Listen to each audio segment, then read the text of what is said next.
Selamat pagi sahabat frekuensi, kembali lagi bersama saya Anggia Tampu Bolon. Saat ini Balmond Jogja sedang dalam masa pembangunan zona integritas menuju wilayah bebas dari korupsi. Pembangunan ini membutuhkan keterlibatan seluruh pegawai dan contoh teladan yang nyata. Untuk itu dibentuklah agen perubahan. Agen perubahan Balmond Jogja memiliki peranan penting sebagai unsur penggerak dan sebagai mood booster bagi seluruh pegawai. Ada dua orang nih yang dipercaya untuk melaksanakan peran penting tersebut. Saatnya kita berkenalan dengan mereka dan mencari tahu apa sih yang sudah mereka lakukan dan contoh apa yang telah mereka berikan kepada pegawai Balmond Jogja. Untuk itu, ayo kita masuk ke dalam. Ayo sahabat frekuensi. Pagi Mas. Selamat pagi, gimana Pagi. bisa dibantu? Mau ketemu sama Mas Bimo dan Mas Jun. Mas Bimo. Iya. Oke, mari sudah ditunggu di ruang atas. Oh, di ruang atas. Mari, Oke, silakan. siap. Makasih Mas ya. Iya, monggo mari. Ayo.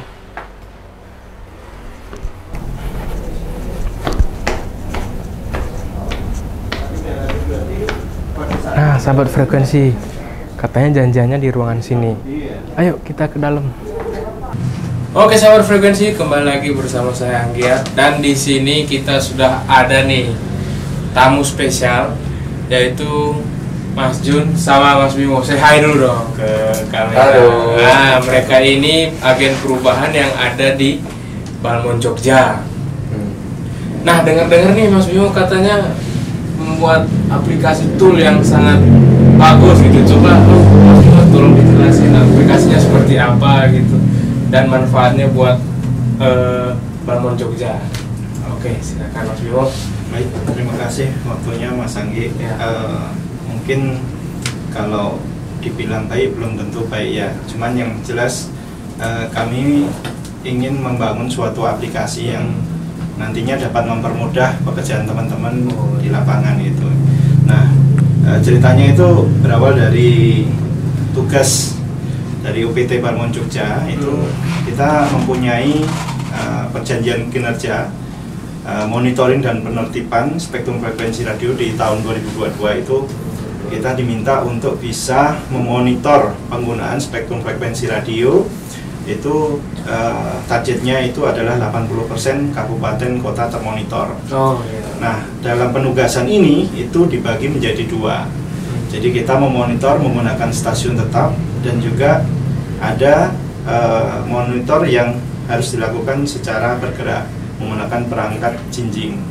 Nah, kalau suatu area atau wilayah yang sudah memiliki stasiun tetap itu setiap bulan harus diambil data monitoringnya beserta identifikasinya. Dan juga ada wilayah-wilayah yang belum ada, itu harus kita bergerak ke area tersebut untuk mengambil data pendudukan dan identifikasi penggunaan spektrum frekuensi radionya. Nah, di sini tuh harus teridentifikasi dan kita setiap tahun juga diberikan target monitor. Itu sekitar 937 ya kalau nggak salah.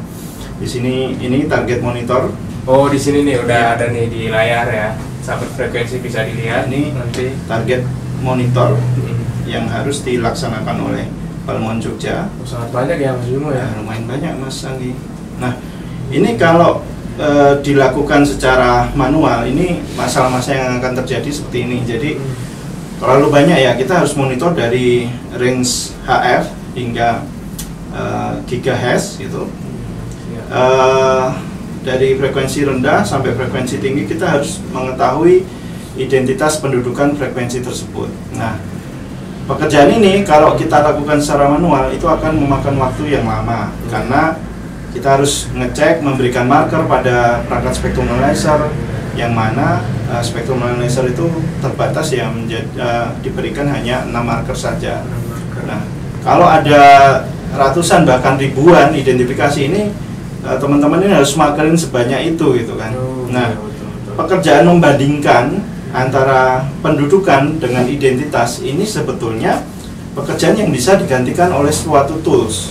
Bisa dilakukan secara pemrograman, bisa dilakukan dengan menggunakan algoritma. Nah, makanya untuk mempermudah teman-teman dalam melaksanakan perjanjian kinerja ini ya, tugasnya di bidang monitoring ini dibuatlah suatu tools yang fungsinya itu dapat langsung memberikan label identifikasi terhadap pendudukan frekuensi yang termonitor. Nah, contohnya seperti ini Mas Anggi. Berawal dari tugas dari UPT Balmon Jogja itu kita mempunyai perjanjian kinerja monitoring dan penertiban spektrum frekuensi radio di tahun 2022 itu kita diminta untuk bisa memonitor penggunaan spektrum frekuensi radio itu targetnya itu adalah 80% kabupaten kota termonitor.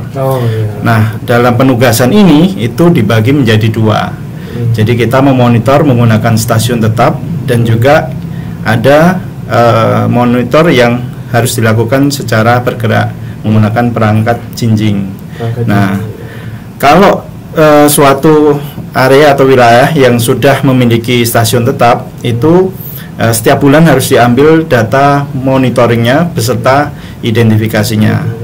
Dan juga ada wilayah-wilayah yang belum ada, itu harus kita bergerak ke area tersebut untuk mengambil data pendudukan dan identifikasi penggunaan spektrum frekuensi radionya.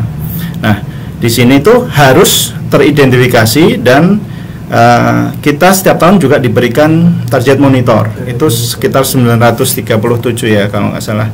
Di sini ini target monitor. Oh, di sini nih udah ada nih di layar ya. Sahabat frekuensi bisa dilihat. Nah, ini nanti target monitor yang harus dilaksanakan oleh Balmon Jogja. Sangat banyak ya Mas Bimo ya. Lumayan banyak Mas Anggi. Nah, ini kalau dilakukan secara manual, ini masalah-masalah yang akan terjadi seperti ini. Jadi terlalu banyak ya, kita harus monitor dari range HF hingga gigahertz gitu. Dari frekuensi rendah sampai frekuensi tinggi kita harus mengetahui identitas pendudukan frekuensi tersebut. Nah, pekerjaan ini kalau kita lakukan secara manual itu akan memakan waktu yang lama karena kita harus ngecek, memberikan marker pada perangkat spektrum analyzer yang mana spektrum analyzer itu terbatas ya, diberikan hanya 6 marker saja. Nah, kalau ada ratusan bahkan ribuan identifikasi ini, teman-teman ini harus markerin sebanyak itu gitu kan. Nah, pekerjaan membandingkan antara pendudukan dengan identitas ini sebetulnya pekerjaan yang bisa digantikan oleh suatu tools. Bisa dilakukan secara pemrograman, bisa dilakukan dengan menggunakan algoritma. Nah, makanya untuk mempermudah teman-teman dalam melaksanakan perjanjian kinerja ini ya, tugasnya di bidang monitoring ini, dibuatlah suatu tools yang fungsinya itu dapat langsung memberikan label identifikasi terhadap pendudukan frekuensi yang termonitor. Nah, contohnya seperti ini Mas Anggi. Seperti ini ya. Nah, frekuensi bisa kalau menggunakan spektrum analyzer kita di ini contoh hanya di alokasi radio siaran gitu kan. Masih itu kita tahun 2022 ini diberikan sebanyak 18 pita frekuensi yang harus dimonitor. Nah, ini baru satu pita frekuensi seperti ini gitu kan. Nah, di sini kita menggunakan teknik perbandingan antara koordinat izin, koordinat ISR yang pengguna ya dengan koordinat di mana kita monitor. Nah, itu akan melabeli penggunaan yang di atas suatu threshold tertentu. Ini threshold bisa kita atur sedemikian rupa, misalnya kita naikkan 62 gitu, dia akan membatasi identifikasinya di level di atas 62 dB microvolt per meter seperti itu. Nah, demikian juga ini juga bisa diproses menjadi tabel yang siap diupload di report online sehingga teman-teman tidak perlu repot-repot membuat mengisi ya kolom report online satu persatu, padahal itu bisa semuanya bisa di-generate dengan algoritma seperti itu. Baik, mungkin sekilas seperti itu tool yang kita kembangkan. Nah, ini contohnya seperti ini Mas Anggi. Misalnya ini sudah kita identifikasi ya. Kemudian kita mau membuat lampirannya untuk dijadikan lampiran laporan. Ini kita tinggal klik buat lampiran gitu kan. Ke Microsoft Word, langsung otomatis data lampiran masuk ke file ini gitu. Oke. saya ulang. Iya. Ini buat lampiran Microsoft Word ya. Langsung otomatis datanya masuk di sini. Nah, ini akan diambil kolom frekuensi, level, dan identifikasi berikut statusnya. Jadi mana yang ilegal, mana yang legal itu bisa diambil secara otomatis. Ini langsung terkonvert Iya. ke Microsoft Word. Bisa digunakan untuk lampiran. Nah, kemudian untuk membuat role itu juga tinggal kita go to auto role, kita isi data-data jalan, kecamatan, kabupaten, kota, UPT, ini data header ya. Kemudian waktu dan tanggal ini otomatis dari file perangkat yang diambil dari masing-masing stasiun tetap, itu otomatis terisikan di sini. Kemudian kita tinggal tekan create role. Nah, kalau membuat role baru, jadi kita klik baru, kemudian ambil template role yang ada di sini. Contohnya laporan kegiatan di 2022. Di sini ada contoh format role. Oke, kita simpan dengan nama 2022. Continue. File role udah langsung terbentuk secara otomatis. Nah, ini tinggal diupload aja ke website FMC, ke websitenya ya, websitenya role. Jadi di sini sudah otomatis ditambahkan service, subservice, kemudian kelas emisi, kelas stasiun ini dilakukan secara seperti kalau kita bilang kamus, Mas. Oke. Terima kasih Mas Bimo atas penjelasannya tentang aplikasinya. Semoga bermanfaat ke seluruh Indonesia ya Mas Bimo ya. Kita lanjut ke Mas John lagi nih. Apa nih Mas John sebagai agen perubahan, inovasi-inovasi apa nih yang bisa membawa Balmond Jogja berubah kayak gitu? Oh itu. Kemarin sih aku buat tools yang awalnya itu memang ingin mempermudah kerjaan dulu. Pekerjaan diri sendiri. Iya, pekerjaan sendiri. Karena aku buat tools yang namanya tuh tools validasi Balmond Jogja. Validasi Balmond Jogja. Iya, nah tools ini tuh sebenarnya bantu teman-teman saat kegiatan inspeksi validasi, khususnya micro-EVLI. Karena sebelumnya tuh kita tuh membandingkan data di lapangan dengan data SIMS kita itu secara manual. Nah, proses dan ini memakan waktu yang lama. Iya, benar banget Mas Anggi. Karena proses ini kita kan harus ke lapangan, kita cek satu persatu di setiap lokasi set itu. Kemudian kita pulang baru dicek lagi. Kemudian nanti masuk ke proses klarifikasi. Dan biasanya nih waktu awal-awal ini proses dari selesai kegiatan inspeksi hingga klarifikasi ini memakan waktu yang lama. Kemudian aku coba buat tools yang memang sebenarnya pekerjaan itu bisa disederhanakan dengan tools dari Microsoft Excel dengan cara membandingkan data dari SIMS dengan data di lapangan secara langsung. Nah, ini tampilannya ya, ini tampilannya seperti ini Mas, simpelnya. Sahabat frekuensi, kita lihat ini tampilannya seperti ini. Tools validasi Balmond Jogja. Oke. Jadi biasanya kita dapat target. Sebelumnya kita buat target sendiri. Untuk yang tahun 2022 ini kita dapat target dari pusat. Jadi data-data set yang akan dilakukan proses inspeksi itu sudah ada di pusat. Kita tinggal cocokkan aja datanya dengan SIMS kita.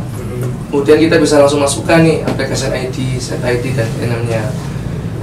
Sebelumnya itu kita buat sendiri datanya, kita masukkan sendiri. Nah, ini kita cukup masukkan data yang dimiliki dari target-target itu. Terus otomatis muncul. Ini kita coba aja langsung ya, simulasi ya. Kita cek data sebelumnya, perbarui dulu SIMS-nya. Nanti kalau sudah update, kita tinggal cek datanya aja. Ini contohnya aja, simpelnya kita cek data. Sahabat frekuensi, kita lihat ini tampilannya seperti ini. Terus validasi Balmond Jogja. Oke. Jadi biasanya kita dapat target. Sebelumnya kita buat target sendiri. Untuk yang tahun 2022 ini kita dapat target dari pusat.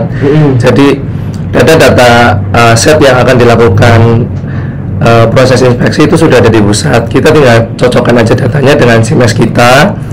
Kemudian kita bisa langsung masukkan nih application ID, set ID dan claimnya. Sebelumnya itu kita buat sendiri datanya, kita masukkan sendiri. Nah ini kita cukup masukkan data yang dimiliki dari target-target itu. Terus otomatis muncul. Ini kita coba aja langsung ya, simulasi ya. Simulasi. Kita cek data sebelumnya, perbarui dulu SIM-nya. Nanti kalau sudah update kita tinggal cek datanya aja. Ini contohnya aja, simpelnya kita cek data dengan data yang sudah dimasukkan dari application ID, set ID dan client name-nya. Kita cek data. Sebentar. Nah ini langsung dari tools ini langsung memanggil data dari SIM-S yang memang dibutuhkan di form validasi yang akan dilaporkan ke pusat. Jadi ini sudah disesuaikan dengan form yang dimiliki pusat, sehingga kita cukup klik aja, otomatis dia akan mengisi datanya dari SIM-S. Nomor ISS, station name, station lawan, koordinat, dan parameter teknis di lapangan. Nah di sini tugas kita tuh hanya tinggal masukin data di lapangannya aja, Mas. Di sini udah ada keterangannya, data hasil pemeriksaan. Kita cukup masukkan aja datanya. Stasiun lawannya ini sudah secara default diisi sesuai dengan data di lapangan. Semisal ini data koordinat di lapangan nih sama nih, kita masukkan. Paste. Nah ini sudah masuk. Ketika dimasukkan statusnya masih tidak aktif. Ini sebagai tanda kalau kita sudah ke lokasi, cuman belum dicek nih parameter teknis di lapangan seperti apa. Kalau kita mau masukkan, kita cukup masukkan aja. Ini secara cepatnya kita masukkan parameternya. Semisal ini sesuai dengan data yang ada di SIM-S kita. Ketika kita masukkan frekuensinya sama, bandwidthnya sama, perangkatnya sama, maka statusnya akan sesuai USL. Tapi kalau kita masukinnya beda nih, misalnya nih di sini tuh frekuensi transmitnya itu 23142. Ketika di lapangan tuh frekuensinya beda, misalnya 24 giga. Nah ini akan memberikan tanda kuning. Otomatis ya. Nanti di sini juga kita lihat statusnya nih. Statusnya langsung berubah jadi tidak berisi dan keterangannya beda. Frekuensi transmitnya berbeda. Sama halnya ketika kita masukkan di frekuensi receive-nya. Semisal di izinnya ini 15.000, kita masukkan di 16.000. Dia akan memberikan status tidak berizin dengan keterangan yang berbeda sesuai perbedaannya receive-nya. Kemudian koordinat juga, apabila di sini koordinatnya berbeda, kita coba masukkan menjadi poin 9 misalnya. Nah di sini langsung ketahuan nih ada perbedaan berapa sih dari izin. Karena kebanyakan kan teman-teman operator tuh memasukkannya tidak sesuai dengan lokasi set lokasi dia membangun di situ. Kayak di sini kita tes masukkan, ternyata koordinatnya ada perbedaan nih sejauh 5 km. Ini sudah tidak sesuai, padahal sesuai SOP 20 meter ya semua. Maksimal itu 20 meter. Nah ini udah di luar batas yang ditentukan oleh pusat, maka statusnya akan berubah menjadi tidak sesuai parameter teknis. Kalau misal tidak berizin ini, tindakan apa yang dilakukan, Mas? Biasanya nanti akan dilakukan penertiban. Nanti dilakukan lebih lanjut oleh tim penertiban dari Balmon. Seperti itu. Nah ini ketika sudah seperti ini kita di lapangan dicek saat itu juga, langsung tahu hasilnya seperti apa. Jadi nanti kalau sudah selesai, ini misalnya kegiatan 3 hari kita melakukan kegiatan nih, langsung ketahuan kan hasilnya. Ini kita bisa langsung lakukan klarifikasi di hari terakhir. Jadi nggak perlu nunggu hari-hari selanjutnya untuk mengolah data, karena pada saat kegiatan selesai otomatis statusnya sudah ketahuan. Yang belum punya izin yang mana, yang tidak sesuai yang mana, itu bisa langsung dilakukan klarifikasi di hari terakhir. Jadi ini lumayan sangat banyak memotong proses waktu kerja kita. Jadi ini misalnya sudah selesai nih, kita copy to form. Otomatis masuk ke form validasi yang nanti diupload ke aplikasi Upstart. Jadi pusat punya aplikasi sendiri khusus untuk mengkolektif hasil pekerjaan teman-teman di lapangan. Jadi simpelnya ketika kita sudah selesai di lapangan, kita kopikan nih ke form validasi. Setelahnya kita upload ke aplikasi Abstrak milik pusat, otomatis sudah terdokumentasi sendiri. Seperti itu. Gitu Mas Anggi. Oke, Mas Jun. Mantap. Aplikasinya Mas Jun ini bisa ini nggak Mas, apa namanya, terkonek dengan Mas Bimo tadi kan, bisa DJI atau perangkat-perangkat yang ada di SDPPI seperti itu Mas? Kalau ini sih kan karena yang dicek kan aplikasi milik operator, jadi ini secara general hanya mengecek saja Mas. Karena penggunaan perangkat di lapangan kita cukup laptop saja sebenarnya. Palingan ketika menggunakan perangkat spektrum analyzer itu ketika ada temuan. Ketika ada temuan, otomatis kita cek langsung di lapangan nih.